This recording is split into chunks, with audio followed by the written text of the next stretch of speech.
Hello everyone, welcome to only IAS. No आज के इस वीडियो में पीएसआईआर के daily mains answer writing initiative को कंटिन्यू करते हुए हम डे 31 के वीडियो को डिस्कस करने वाले हैं। जो भी क्वेश्चंस आपको प्रैक्टिस के लिए दिए गए थे, आई होप कि आपने उसके आंसर लिख लिए होंगे। अब हम उन क्वेश्चन के आंसर्स को डिस्कस करेंगे, उसके अप्रोचेस को समझने की कोशिश करेंगे। नो आज का पहला क्वेश्चन स्टार्ट करने से पहले सबसे पहले let's take a look at the topic. The topic says caste, religion and ethnicity in Indian politics. मतलब कि आज का जो हमारा टॉपिक है वो हमारे एस्क्रिप्टिव पॉलिटिक्स के नेचर के ऊपर है। मतलब जो हमारी पॉलिटिक्स है वो अलग अलग चीजों के ऊपर डिपेंडेंट है, उससे इन्फ्लुएंस होती है, कास्ट, रिलीजन, एथनिसिटी, इन सबसे, राइट। तो इसी चीज के अराउंड आपको दो क्वेश्चन प्रैक्टिस के लिए दिए गए थे। नाउ सबसे पहले हम आज का जो पहला क्वेश्चन है इसको डिस्कस करते हैं। The first question says role of caste, religion and ethnicity in Indian politics is somewhat due to the presence of social cleavages in Indian society. Examine with relevant examples.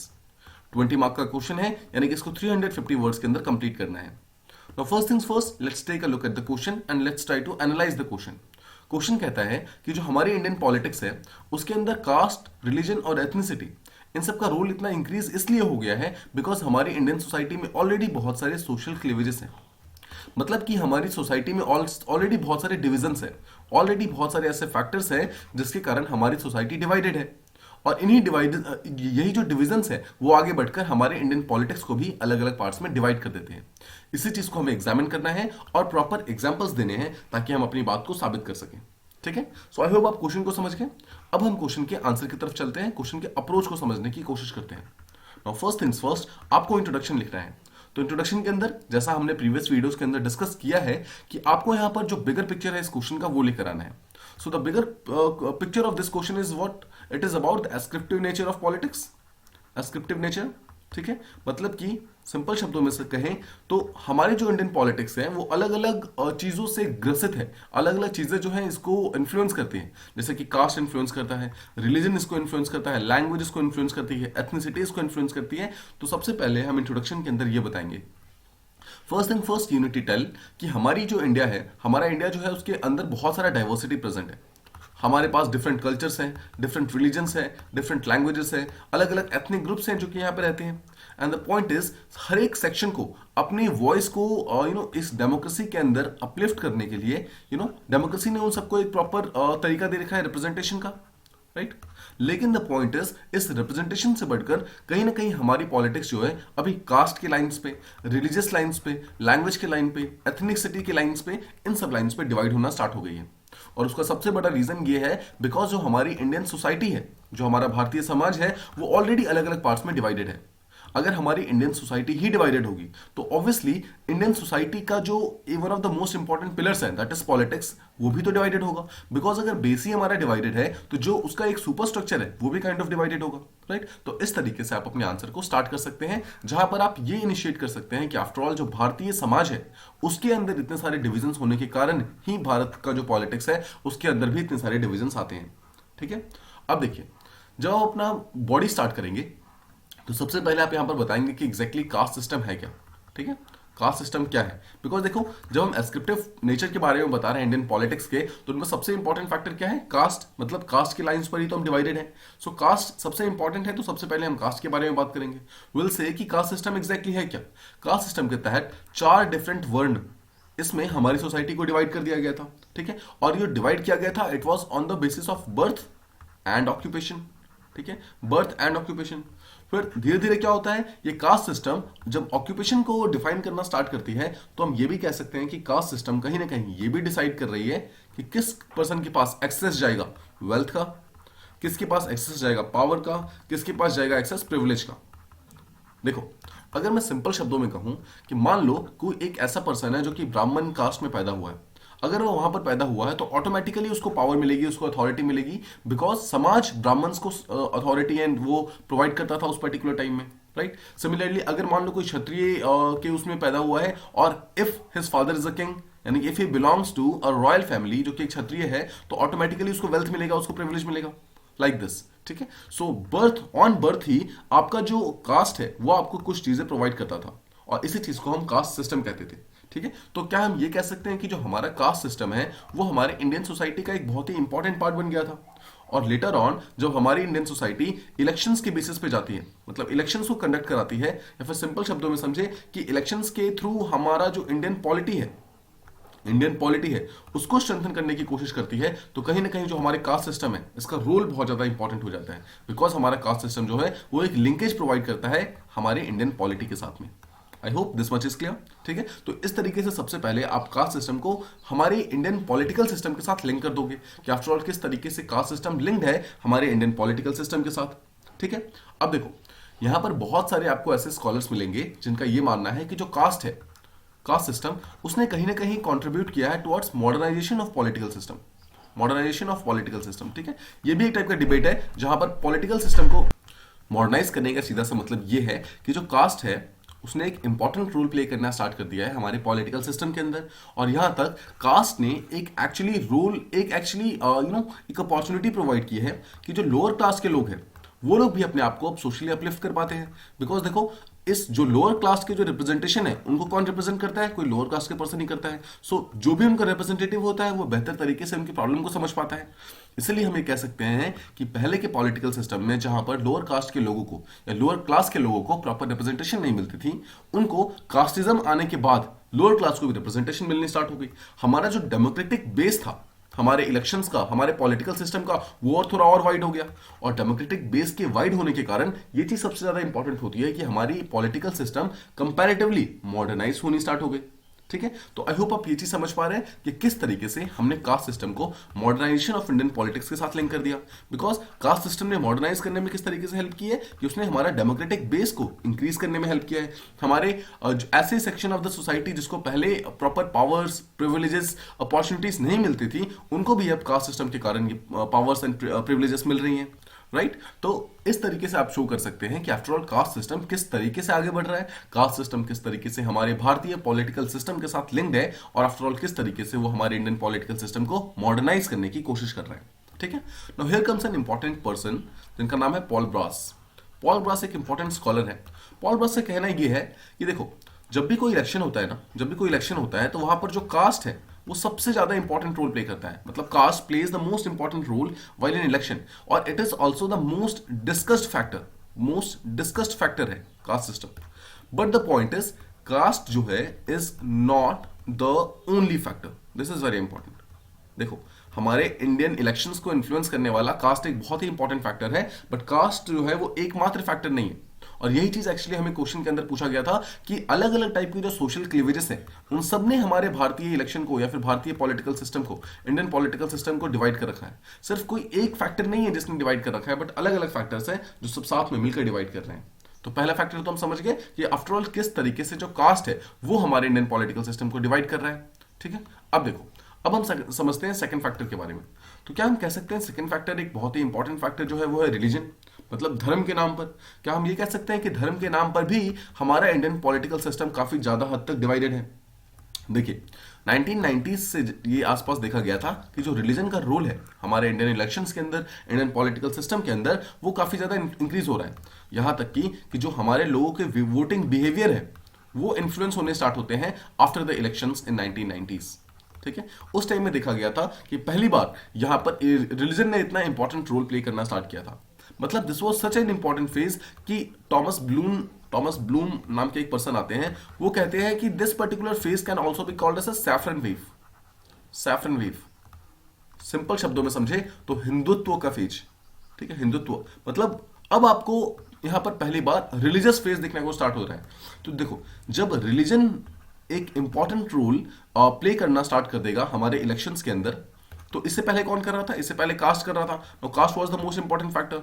अब caste को replace करके religion आ रहा है, तो कहीं ना कहीं जो कास्ट की वैल्यू है वो कंपैरेटिवली डाउन हो जाएगी, वो काफी मतलब हद तक कम हो जाएगी, लेकिन जो रिलीजन की वैल्यू है वो कंपैरेटिवली इंक्रीज हो जाएगी। राइट, सो यही चीज शो करता है कि देखिए 1984 में when the elections took place, तो उस टाइम बीजेपी ने सिर्फ 2 सीट जीते थे, और 2019 में जब इलेक्शंस टुक प्लेस तो उसी बीजेपी ने यहां पर it won more than 300 seats. ठीक है, now this is called as the role of religion in Indian politics. समझ रहे हैं इस चीज को आप? This is called as saffron wave. Thomas Blom ने जो सैफरन वेव की बात की थी वो इसी चीज के बारे में बात कर रही थी कि एक ऐसी पार्टी जो कि 1984 में 2 सीट जीतती है सिर्फ, अगले अराउंड 30 साल के अंदर वो ऐसा क्या करती है कि वो 300 से ज्यादा सीट्स को जीतने में काबिल मतलब वो हो जाती है, ठीक है, उसके लायक हो जाती है। The point is the increasing role of religion in Indian electoral behaviour. मतलब जिस पर्टिकुलर फैक्टर को ध्यान में रख के हमारे लोग जो है वोट कर रहे हैं, उसमें रिलीजन एक बहुत ही इंपॉर्टेंट रोल प्ले करना स्टार्ट करता है, ठीक है। देखो, इसका आप एक छोटा सा एग्जांपल ये ले सकते हैं कि पहले क्या होता था कि अलग अलग कास्ट के जो लोग हैं वो अलग अलग तरीके से वोट करते थे। वो चाहते थे कि सब यही चाहते थे कि हमें अपना ही रिप्रेजेंटेटिव मिले। बट जब से बीजेपी आई है और जब से उन्होंने एक सिंगल धागे के अंदर बांधा है, दैट इज हिंदुत्व का धागा, ठीक है, मतलब एक सिंगल रिलीजियस फैक्टर दिया है, तब से ये देखा जा रहा है कि जो अलग अलग कास्ट है वो भी एक सिंगल रीजन के लिए वोट कर रही है। मतलब different caste are coming together and voting for a single religion, ठीक है। I hope you are understanding this thing कि पहले अलग अलग कास्ट अलग अलग तरीके से वोट करती थी, बट यहां पर देखा गया जब रिलीजन का जब राइज होता है तो different caste combined and started voting for a single religion. ये शो करता है कि religion has somewhat surpassed the caste issues, ठीक है। जो रिलीजियस फैक्टर्स हैं उसने कास्ट के फैक्टर्स को काइंड ऑफ सरपास कर लिया है। देखो, इसका एक बहुत ही इंपॉर्टेंट एग्जांपल एक और जो पॉलिटिकल साइंटिस्ट है वो देते हैं, जिनका नाम है क्रिस्टोफर जेफरलॉट। क्रिस्टोफर जेफरलॉट ये बोलते हैं कि 2019 का जो इलेक्शंस हुआ था जिसमें बीजेपी जीती थी, उसमें ये देखा गया था कि जो ओबीसीज है ना, ओबीसी जो अलग अलग कास्ट है, मतलब अदर बैकवर्ड जो क्लासेस हैं, इनमें से अलग अलग कास्ट जो होते हैं, उनका ऑलमोस्ट 15% जो वोट है, 15% ऑफ वोट वो बीजेपी को मिला था। मतलब ऑलमोस्ट 15% ऑफ ओबीसीज ने वोट दिया था बीजेपी को।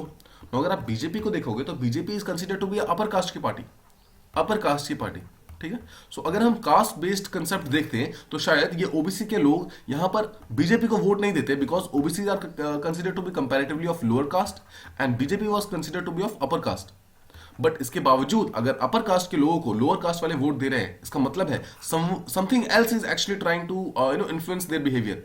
कास्ट के अलावा कुछ और है जो इनके बिहेवियर को इन्फ्लुएंस कर रहा है, and that is actually religion. और इसीलिए हम कहते हैं कि रिलीजन ने सरपास कर लिया है कास्ट को, और रिलीजन जो है एक इंपॉर्टेंट फैक्टर की तरह इमर्ज हो रहा है अपार्ट फ्रॉम कास्ट सिस्टम। मतलब कास्ट से हट करके अब हम रिलीजियस फैक्टर्स को समझ सकते हैं कि वो जो है वो एक स्ट्रॉन्ग फैक्टर की तरह इंडियन पॉलिटिकल सिस्टम को इन्फ्लुएंस कर रहा है, ठीक है। तो इस तरीके से आप अलग अलग सोशल क्लेवेजेस समझा रहे हैं, and you are trying to understand कि आफ्टर ऑल किस तरीके से अलग अलग जो सोशल क्लेवेजेस हैं उसने, देखो जो अलग अलग सोशल क्लेवेजेस हैं उसने किस तरीके से हमारे इंडियन पॉलिटिकल सिस्टम के अंदर कास्ट, रिलीजन, ये हमने 2 फैक्टर्स अभी जो डिस्कस किए हैं, इस बेसिस पे, इस लाइंस पे किस तरीके से हमारा भारतीय समाज डिवाइड हो रहा है, ठीक है। अब देखो, क्या हम थर्ड कह सकते हैं कि हमारी जो पॉलिटिकल सिस्टम है एथनिसिटी के ऊपर भी बेस्ड है, एथनिसिटी के ऊपर भी डिवाइडेड है, मतलब नस्ल के ऊपर भी डिवाइडेड है। देखिए, जेम्स मैनर नाम के एक पर्सन आते हैं, जेम्स मैनर, और वो कहते हैं कि भारत के अंदर एथनिसिटी इतनी ज्यादा स्ट्रांग है और भारत के अंदर एथनिसिटी इतनी ज्यादा है कि it is very difficult to define ethnicity in India. It is very difficult, आप बता नहीं सकते कि कौन पर्सन एग्जैक्टली किस एथनिसिटी का है। बट ये भी ध्यान देना उतना ही इंपॉर्टेंट है कि एथनिसिटी भी एक बहुत ही इंपॉर्टेंट रोल प्ले कर रही है हमारे भारतीय पॉलिटिकल सिस्टम के अंदर, ठीक है। तो ये चीज भी हमें समझना है। सिमिलरली अगर आप फोर्थ फैक्टर की बात करें तो यहाँ पर लैंग्वेज जो है, लैंग्वेज भी एक बहुत इंपॉर्टेंट फैक्टर की तरह रोल प्ले करता है, ठीक है। देखो, अगर आप लैंग्वेज की बात करेंगे तो लैंग्वेज आप स्पेशली अगर साउथ के स्टेट्स में देखोगे, तो वहां पर भी एक बहुत ही इंपॉर्टेंट रोल प्ले कर रहा है, ठीक है। देखिए, वहां पर जो पॉलिटिकल पार्टीज जैसे टीडीपी हो गई, डीएमके हो गई, ठीक है, ये सब के सब जो है लैंग्वेज के बेसिस पे एक्चुअली अपने आप को अपलिफ्ट कर पा रहे हैं। बीजेपी या कांग्रेस या फिर कोई भी ऐसी पॉलिटिकल पार्टी कभी भी सदर्न स्टेट्स के अंदर क्यों अपने आप को स्ट्रेंथन नहीं कर पाती है? That is because of unfamiliarity of the language, ठीक है। लैंग्वेज के साथ डायरेक्टली वहां के मासेस जो है वो कनेक्ट नहीं कर पाते हैं, एंड बिकॉज ऑफ दैट जो पॉलिटिकल लीडर्स हैं वो लोग मासेस के साथ कनेक्ट नहीं कर पाते हैं, तो मासेस पॉलिटिकल लीडर के साथ कनेक्ट नहीं कर पाते हैं, और इस कारण लैंग्वेज भी एक बहुत ही इंपॉर्टेंट रोल प्ले करता है हमारे इंडियन पॉलिटिकल सिस्टम के अंदर, ठीक है। सो आई होप आप समझ पा रहे हैं कि आफ्टर ऑल किस तरीके से जो अलग अलग फैक्टर्स है वो लोग डिसाइड करते हैं कि हमारी जो इंडियन पॉलिटिकल सिस्टम है उसमें किस किस तरीके की चीजें जो है वो अभी इन्फ्लुएंस कर रही है। सो जैसे हमने कास्ट को डिसाइड किया, हमने कास्ट को डिस्कस किया, फिर हमने रिलीजन को डिस्कस किया, देन हमने एथनिसिटी को डिस्कस किया। देखो, एथनिसिटी को आप रेस भी कह सकते हैं, लेकिन नस्ल, और साथ ही साथ आप हमने फाइनली डिसाइड किया लैंग्वेज को भी। मतलब हमने 4 डिफरेंट बैरियर्स को समझने की कोशिश की कि आफ्टर ऑल किस तरीके से इन बैरियर्स के थ्रू हमारे इंडियन पॉलिटिकल सिस्टम जो है वो डिवाइडेड है। इंडियन पॉलिटिकल सिस्टम में भी कास्ट, रिलीजन, एथनिसिटी, लैंग्वेज, इन सब का डिवीजन आ गया है। सो आई होप आप समझ पा रहे हैं कि एक्चुअल जो डिवीजन था वो इंडियन सोसाइटी के अंदर था, मतलब भारतीय समाज के अंदर जो डिवीजन था वो डिवीजन एक्चुअली आगे बढ़कर इंडियन पॉलिटिकल सिस्टम के अंदर आ गया है और भारतीय पॉलिटिकल समाज के अंदर भी ये डिविजन आ गए हैं। ठीक है, आई होप आप इतना समझ गए। अब देखो, अब आप ये भी बता सकते हैं कि जो हमारी इंडियन सोसाइटी या फिर इंडियन पॉलिटिकल सिस्टम है उसमें 4 डिफरेंट व्यूज हैं, 4 डिफरेंट स्कूल ऑफ थॉट्स है, 4 अलग अलग स्कूल ऑफ थॉट है जिसके तहत ये माना जाता है कि हमारी इंडियन पॉलिटिकल सिस्टम किस तरीके की है। देखो, उनमें पहले को बोलते हैं essentialist school of thought, essentialist school of thought. इसमें स्कॉलर्स हैं लुई डिमॉन्ट। ठीक है, लुई डिमॉन्ट ये बोलते हैं कि देखो, हिंदू और मुस्लिम जो है ना, ये 2 अलग अलग काइंड ऑफ कम्युनिटीज हैं और दोनों ही कम्युनिटीज ऐसी हैं जो कि साथ में नहीं रहना चाहती हैं, and that is because of that को एग्जिस्टेंस जो है वो पॉसिबल नहीं है। ठीक है, इसलिए असेंशियलिस्ट जितने भी स्कॉलर्स हैं वो लोग सपोर्ट करते हैं 2 नेशन थ्योरी को। वो बोलते हैं कि हिंदू को अलग रहना चाहिए और मुस्लिम को अलग रहना चाहिए, और ऐसे ही जितने भी अलग अलग रिलीजन के लोग हैं, अलग अलग जो डिवाइडेड लोग हैं, उन सबको अलग अलग रहना चाहिए। पहली चीज तो इसे कहते हैं एसेंशियलिस्ट स्कूल ऑफ थॉट। जो सेकंड स्कूल ऑफ थॉट है उन्हें कहते हैं instrumentalist school of thought, instrumentalist school of thought. इसके one of the important scholar है बिपिन चंद्र। ठीक है, इनका मानना यह है कि जो लोग हैं ना, people, they are not divided on religious lines. वो लोग कम्युनल नहीं है, वो लोग रिलीजन के नाम पे डिवाइडेड नहीं है, लेकिन जो पॉलिटिकल लीडर हैं वो लोग एक्चुअली फोर्स करते हैं या फिर यूज करते हैं इस रिलीजियस लाइंस को अपने खुद के वोट बैंक के लिए। ठीक है, तो देखो फिर समझो, इंस्ट्रूमेंटलिस्ट का मानना यह है, इंस्ट्रूमेंटलिस्ट में एक बहुत ही इंपॉर्टेंट स्कॉलर है बिपिन चंद्र, वो कहते हैं कि जो लोग हैं वो लोग खुद एक्चुअली कम्युनल लाइंस पे डिवाइडेड नहीं है, वो लोग खुद पॉलिटिकल इस सिस्टम के अंदर डिवाइडेड नहीं है, बट बिकॉज पॉलिटिकल लीडर जो है वो उनको यूज कर रहे हैं कुछ इस तरीके से अपने वोट बैंक के लिए, इसलिए हमारा जो भारतीय समाज है वो भी काइंड ऑफ इन सब चीजों में डिवाइडेड है। ठीक है, तो इस तरीके से जो इंस्टीट्यूशनलिस्ट स्कॉलर्स है वो लोग कहते हैं। फिर थर्ड आते हैं सोशल कंस्ट्रक्टिविस्ट। ठीक है, सोशल कंस्ट्रक्टिविस्ट जो स्कूल ऑफ थॉट है उनमें एक बहुत ही इंपॉर्टेंट स्कॉलर है महमूद ममदानी। उनका बोलना देखो क्या है, उनका कहना यह है कि जो हर एक कम्युनिटी है ना, हर एक कम्युनिटी कुछ दूसरे कम्युनिटी के बारे में कुछ स्टीरियोटाइप लेके बैठी हुई है। मतलब एक कम्युनिटी दूसरी कम्युनिटी के बारे में ऑलरेडी कुछ धारणाएं बना के बैठी हुई है। मतलब मान लो कम्युनिटी ए है, उसने ऑलरेडी डिसाइड कर लिया कि कम्युनिटी बी के लोग अच्छे नहीं होते हैं, कम्युनिटी बी के लोग जो है वो क्या बोलते हैं, मतलब वो लोग पीसफुली नहीं रहते हैं, कम्युनिटी बी के लोग जो है वो लोग साथ में रहना नहीं चाहते हैं। तो इसलिए ए के मन में ये धारणा बन गई है कि जो बी है वो अच्छा नहीं है, बी साथ में नहीं रहना चाहता है, बी पीसफुली नहीं रहता है। राइट, भले ही बी कम्युनिटी के लोग भले ही अच्छे क्यों ना हो, बट इसके बावजूद ए के मन में बी के लिए उतनी अच्छी धारणा नहीं है। This is called social constructivist, जहां पर महमूद ममदानी का कहना यह है कि जो अलग अलग कम्युनिटीज है वो एक दूसरे के बारे में कुछ अजम्पशंस लेके चलती हैं, और भारतीय समाज के अंदर भी यही होता है कि रियलिटी में ऐसा नहीं है कि हिंदू और मुस्लिम अलग है, या फिर ऐसा रियलिटी में नहीं है कि हिंदू और मुस्लिम के बीच में बहुत ज्यादा कोई डिफरेंस है, बट बिकॉज हमने कुछ ऐसे अजम्पशंस ऑलरेडी डिसाइड कर लिए कि हम लोग एक दूसरे को ना उतना ज्यादा पसंद नहीं कर रहे हैं। जो भी राइट्स होते हैं, जो भी प्रॉब्लम्स होती हैं दोनों ही कम्युनिटीज के बीच में, that is because of some kind of misconceptions. हमने कुछ ऐसे ट्रुथ को कंस्ट्रक्ट कर लिया है जो रियलिटी में ट्रुथ है ही नहीं, हम एक दूसरे को प्रॉपर आइडियोलॉजिकली समझ ही नहीं पाए हैं शायद एक दूसरे को। राइट, तो इस तरीके से जो सोशल कंस्ट्रक्टिविस्ट है उनका बोलना यह है कि जो हर एक अलग अलग सोसाइटीज है उन लोगों ने अपने अपने तरीके से अलग अलग चीजों को वो कर लिया है, मतलब पॉइंट आउट कर लिया है, अज्यूम कर लिया है, और उसी अजम्पशन पे वो लोग सबके सब लेके चल रहे हैं। ठीक है, ये हो गया सोशल कंस्ट्रक्टिविस्ट। एंड जो फोर्थ हमारा स्कूल ऑफ थॉट है दैट इज कॉल्ड एज इंस्टीट्यूशनलिस्ट। ठीक है, इंस्टीट्यूशनलिस्ट, इसमें देखिए, इसमें जो इंपॉर्टेंट जो रूलर है, मतलब जो इंपॉर्टेंट जो हमारे हैं स्कॉलर हैं, उनका नाम है असगर अली इंजीनियर। ठीक है, देखो उनका मानना यह है यहां पर कि जब पॉलिटिक्स होती है ना, तो पॉलिटिक्स में आपको इंडिविजुअल को देखना चाहिए कि वो इंडिविजुअल आपके बेनिफिट के लिए काम कर सकता है फिर नहीं कर सकता है। प्रॉब्लम तब अराइज होती है जब आप इंडिविजुअल को छोड़ करके पूरी की पूरी कम्युनिटी को देखना स्टार्ट कर देते हैं। मतलब अगर मान लो एक पर्टिकुलर पर्सन ओबीसी का है, अगर वो ये सोचना स्टार्ट कर दिया कि ओबीसी का ही दूसरा पर्सन मेरी प्रॉब्लम को समझ सकता है, तो यहाँ पर प्रॉब्लम स्टार्ट हो जाएंगी। बिकॉज देखो ना, इसके बेनिफिट के लिए तो कोई और भी काम कर सकता है, कोई मान लो एससी कम्युनिटी का है, एसटी कम्युनिटी का है, कोई जनरल कम्युनिटी का है, ये लोग भी तो इसके बेनिफिट के लिए काम कर रहे हैं। सो अगर आप इंडिविजुअल्स की बेनिफिट को नहीं देखते हैं, अगर आप एक पूरी की पूरी कम्युनिटी के पीछे जाते हैं, तभी एक्चुअली जाकर हमारे भारत के अंदर एस्क्रिप्टिव पॉलिटिक्स स्टार्ट हो जाती है। और कहीं ना कहीं ये चारों ही फैक्टर्स अलग अलग तरीके से भारतीय समाज के अंदर चलते आ रहे हैं, और इसी कारण इंडियन सोसाइटी भी डिवाइडेड है, और इंडियन सोसाइटी के कारण इंडियन पॉलिटिकल सिस्टम जो है वो भी काफी हद तक डिवाइडेड हो गई है। ठीक है। सो आई होप आपको समझ आ गया कि हम क्या प्रूव करने की कोशिश कर रहे थे। Over the time, over the answer, हमने अलग अलग तरीकों से ये प्रूव किया है कि आफ्टर ऑल किस तरीके से भारतीय समाज के अलग अलग पार्ट्स में डिवाइड होने के कारण हमारा भारतीय पॉलिटिकल सिस्टम भी अलग अलग पार्ट्स में डिवाइडेड है।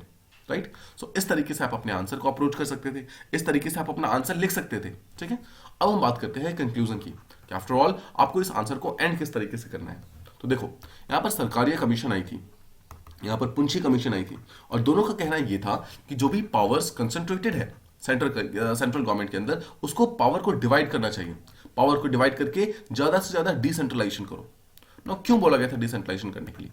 बिकॉज देखिए, जैसे जैसे डिसेंट्रलाइजेशन होगा वैसे वैसे lower section of the society को भी पावर मिलेगी, और जैसे जैसे पावर मिलेगी तो पावर के साथ साथ में एक्चुअली ये देखा गया है कि लोग कास्ट के बेस पे, रिलीजन के बेस पे इन सबसे ऊपर उठते जाते हैं, और ये लोग एक यूनिफाइड फैक्टर के अंदर आना स्टार्ट हो जाते हैं। ठीक है। तो जैसे जैसे आपको पावर मिलेगी, आपको प्रेस्टीज मिलेगा, आपको प्रिविलेज मिलेगी, राइट, आपको एक अच्छा स्टैंडर्ड ऑफ लिविंग मिलेगा, जैसे जैसे आपके पास प्रेस्टीज आएगा, तो ऑटोमेटिकली देखा गया है कि लोग जो है वो कास्ट के बैरियर से ऊपर उठेंगे, लोग एथनिसिटी के बैरियर से ऊपर उठेंगे, लैंग्वेज के प्रॉब्लम से ऊपर उठेंगे, और रेस के प्रॉब्लम से ऊपर उठेंगे, और इन सब प्रॉब्लम्स को हटा करके वो एक कॉमन आइडेंटिटी के साथ जीना स्टार्ट करेंगे। And that is what is actually the need of the hour for India. Bharat के अंदर अगर हमें कास्ट सिस्टम, क्लास सिस्टम, इन सबको ब्रेक करना है, so it is very important कि हम इस पर्टिकुलर स्टैंडर्ड ऑफ लिविंग को मेंटेन रखें, हम इस चीज को लोगों को प्रोवाइड करने की कोशिश करें। And that can only be done जब हम पावर का डिसेंट्रलाइजेशन करें, पावर हम लोकल लोगों के हाथों में दें। जब लोकल लोगों के पास पावर आएगा, so they will stop fighting for power in the names of caste, religion. Because देखो ना, उनको बिना इन सब चीजों से फाइट किए अगर पावर मिल जा रही है, तो वो क्यों फाइट करेंगे कास्ट के नेम पे, तो वो क्यों फाइट करेंगे रिलीजन के नाम पे, है ना। सो आई होप आप इस चीज को समझ पा रहे हैं। I hope you are understanding this thing. No, this question was very important from UPSC point of view. I hope आपको ये क्वेश्चन प्रॉपर्ली समझ आ गया एज टू क्या क्या चीजें हम इसमें लिख सकते थे। Now let's move on to the second question of the day.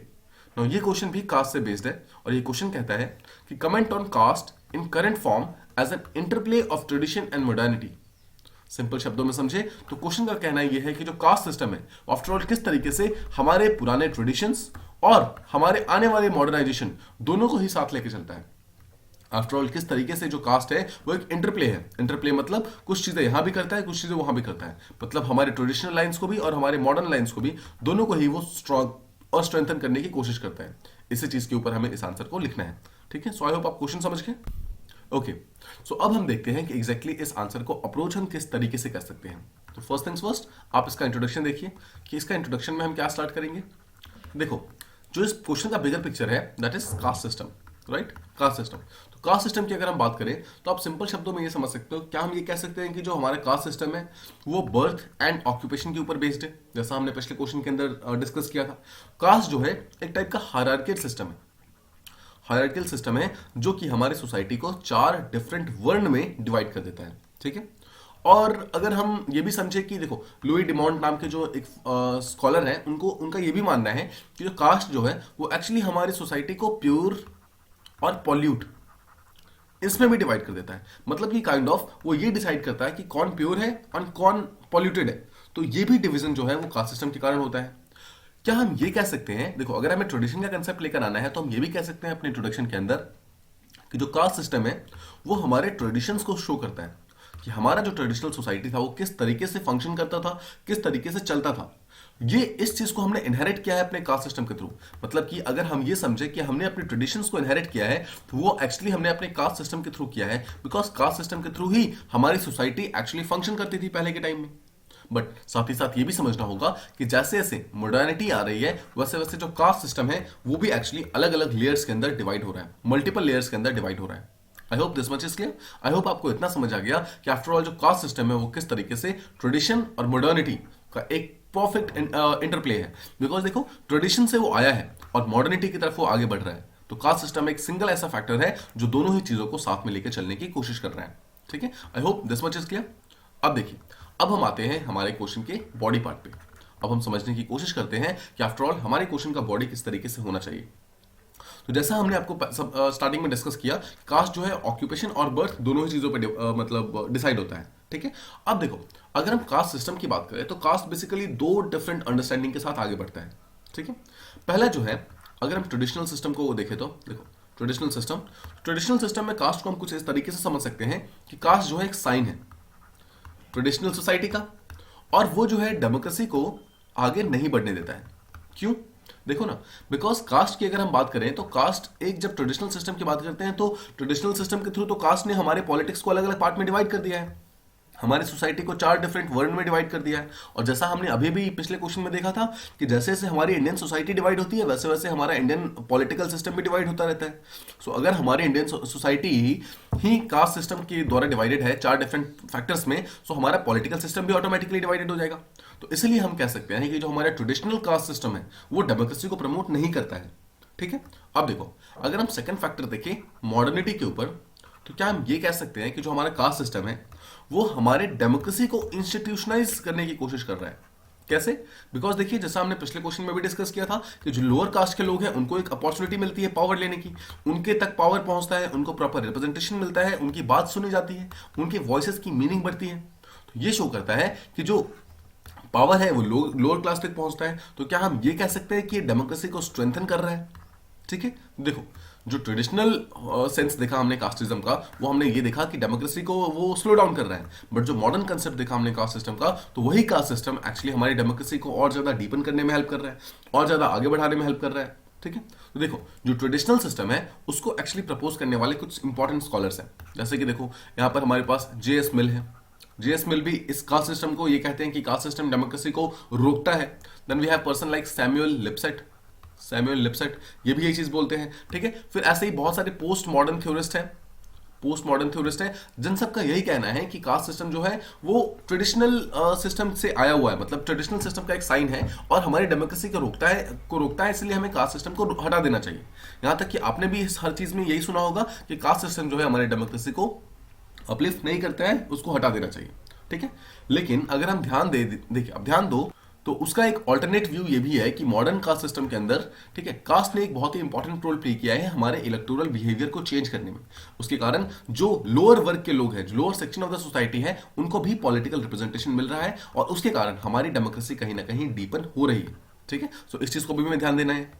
तो अगर मुझे मॉडर्निटी को समझाना हो कास्ट सिस्टम के लिए, तो क्या मैं ये कह सकता हूं कि जैसे जैसे मेरी कंट्री के अंदर या फिर मेरी सोसाइटी के अंदर इंडस्ट्रियलाइजेशन बढ़ेगा, जैसे जैसे अर्बनाइजेशन बढ़ेगा, तो लोगों के अंदर से ऑटोमेटिकली कास्ट सिस्टम की जो वैल्यूज हैं वो कंप्लीटली मतलब कम होनी स्टार्ट हो जाएगी, वो डिक्रीज होनी स्टार्ट हो जाएंगी। देखो, लोग जब इंडिविजुअल्स के बारे में सोचेंगे, देखो हमारा मेन प्रॉब्लम क्या है, हमारी मेन प्रॉब्लम क्या है कि जब हम कास्ट के बारे में बात करते हैं तो लोग एक्चुअली इंडिविजुअल्स के बारे में नहीं सोच रहे होते हैं, रादर लोग कम्युनिटी के बारे में सोच रहे होते हैं, है ना। लोग लार्जर सेंस में देखते हैं कि मेरे कास्ट को ये चीज मिली, मेरी कास्ट को ये चीज नहीं मिली। बट हमारा एम क्या है, अगर इस प्रॉब्लम को सॉल्व करना है तो आप सिंपली अगर लोगों को इंडिविजुअलिस्टिक बना सके, अगर लोगों को एटॉमिस्ट बना सके, ठीक है, तो ऑटोमेटिकली हमारा प्रॉब्लम सॉल्व हो जाएगा, बिकॉज कम्युनिटी के फैक्टर से उनका ध्यान हट जाएगा। इस चीज को करने के लिए जो हमारा अर्बनाइजेशन है, इंडस्ट्रियलाइजेशन है, वो एक बेस्ट प्रैक्टिस है। बिकॉज हमने ये अक्सर देखा है कि जैसे जैसे लोगों के पास वेल्थ आती है, वैसे वैसे लोगों का स्टैंडर्ड ऑफ लिविंग बढ़ता है, वैसे वैसे लोग ऑटोमेटिकली कास्ट, रिलीजन, रेस, इन सबसे ऊपर उठ जाते हैं। Now then they don't talk about all these things. ये जो कास्ट डिविजन्स और जो रिलीजन बेस्ड डिविजन्स की बात है, ये हमेशा lower section of the society के अंदर ही होती है। सो अगर हम किसी तरीके से lower section of the society को अपलिफ्ट कर सकें तो ऑटोमेटिकली ये प्रॉब्लम सॉल्व होनी स्टार्ट हो जाएगी। ठीक है, अब देखो, साथ ही साथ हमने ये भी देखा है कि जो डेमोक्रेसी है, इस डेमोक्रेसी के अंदर कास्ट सिस्टम जो है वो अपने आप को डिसइंटीग्रेट करता रहता है अलग अलग फैक्टर्स के अंदर, अलग अलग जातीज के अंदर।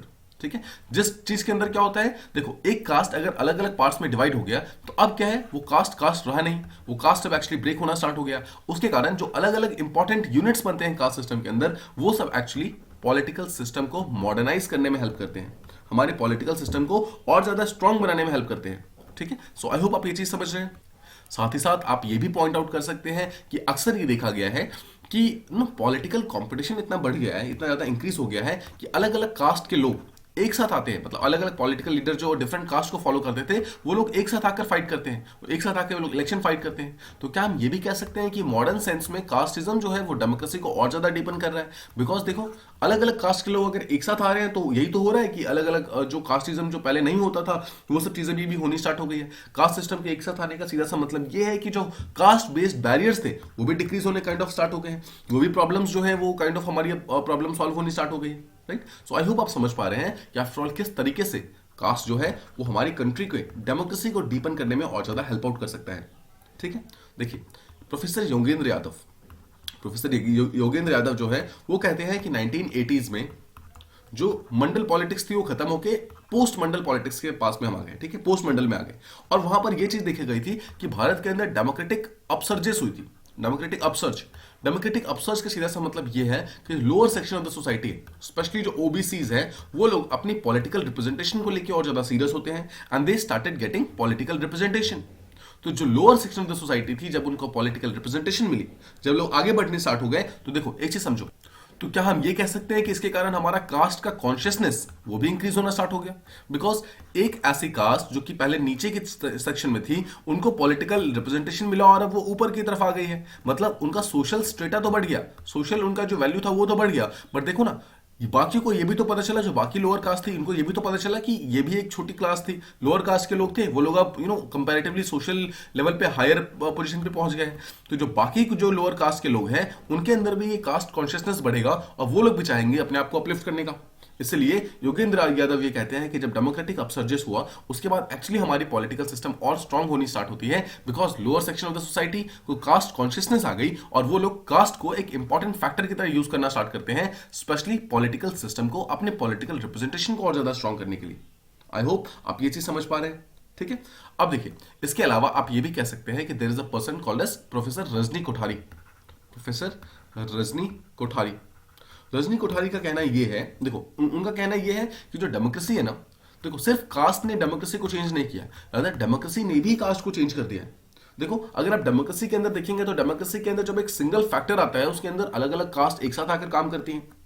जैसे हमने देखा है कि सेकुलराइजेशन ऑफ कास्ट होता है। सिंपल शब्दों में समझे तो, अगर एक अभी जैसे बीजेपी की हम बात करें, तो मैंने आपको पिछले क्वेश्चन के अंदर एक एग्जांपल दिया था कि मोर देन 15% ऑफ ओबीसी की जो वोट थे वो बीजेपी के पास जाते हैं 2019 के अंदर। How is it possible? It is possible only when अलग अलग कास्ट एक साथ आकर एक सिंगल रिलीजियस फैक्टर को वोट दे। तो हम कह सकते हैं कि ये कास्ट का सेकुलराइजेशन हो रहा है, ठीक है। मतलब कास्ट जो है, जो अलग अलग पार्ट्स में डिवाइडेड था, वो सब टूट करके एक सिंगल फैक्टर में आकर ज्वाइन होने को स्टार्ट है। तो क्या हम ये कह सकते हैं कि अलग अलग अलायंसेस फॉर्म हो रहे हैं, जहां पर डिफरेंट कास्ट सिस्टम एक साथ आकर के एक साथ रिवॉल्व कर रही है, ठीक है। साथ ही साथ लोगों को यह भी पता चल रहा है, जो लोअर कास्ट के लोग हैं, कि अगर वो साथ में मिलकर काम करेंगे तो उनकी बार्गेनिंग पावर भी इंक्रीज हो जाएगी। अगर कोई एक सिंगल कास्ट किसी चीज की डिमांड करता है, तो हो सकता है कि कोई उसकी बात सुने ना, बट जब मल्टीपल कास्ट एक साथ मिलकर काम करते हैं, तो ऑटोमेटिकली उनकी जो वैल्यू है, बार्गेनिंग पावर है, वो सब इंक्रीज होनी स्टार्ट हो जाती है। जैसे आपने देखा होगा, अजगर ग्रुप जो है, मजगर ग्रुप जो है, ये सब गुजरात में जो ग्रुप्स है, ये सब क्या है? ये सब different caste are coming together to have demand, उनके कॉमन डिमांड्स हैं, और उस कॉमन डिमांड्स को इतनी ज्यादा लाइमलाइट मिली हुई है कि गवर्नमेंट जो है वो उस चीज को सुनने पे विवश है, राइट। सो दिस शोज कि आफ्टर ऑल किस तरीके से कास्ट हमारी डेमोक्रेसी को और डेमोक्रेसी हमारी कास्ट सिस्टम को, दोनों को ही स्ट्रेंथन कर रहा है, दोनों को ही और ज्यादा डीपन कर रहा है। आई होप इतना आप समझ चुके हैं। देखिए, पॉलिटिकल साइंस के बेसिस पे, अगर हम साइंस के बेसिस पे देखें, तो हमने अभी भी कास्ट को डेमोक्रेसी और डेमोक्रेसी को कास्ट के साथ लिंक करने की कोशिश की। हमने ये एक्सप्लेन किया कि आफ्टर ऑल किस तरीके से कास्ट डेमोक्रेसी को और डेमोक्रेसी कास्ट को डीपन करते हैं और ज्यादा स्ट्रेंथन करते हैं। बट देखो, ये तो हो गया थ्योरी वाला पार्ट, बट अगर आप प्रैक्टिकल बात करेंगे, प्रैक्टिकल इंडियन पॉलिटिक्स की बात करेंगे, तो एक चीज जो देखी जाती है वो ये है कि रियलिटी में एक्चुअली इस तरीके से कोई काम नहीं करता है। अगर इतनी आइडियल कंडीशन की तरह काम हो, तब तो प्रॉब्लम सॉल्व हो जाए।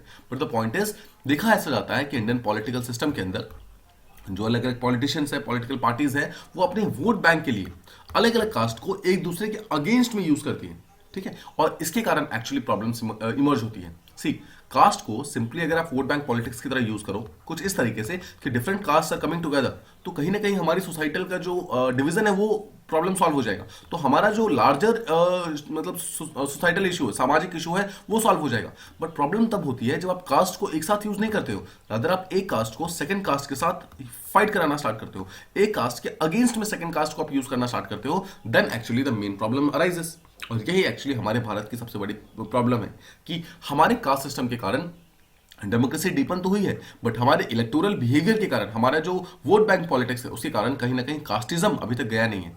हमारी डेमोक्रेसी डीपनिंग होने के साथ साथ में कास्टिज्म धीरे धीरे डाइल्यूट होना चाहिए था, but the point is casteism dilute नहीं हो रहा है। That is because of the vote bank politics that is being played by the political parties and the politicians of this country. I hope आप ये सब चीजें समझ रहे हैं कि आफ्टर ऑल किस तरीके से हम कास्टिज्म को फिनिश करने की कोशिश कर रहे थे।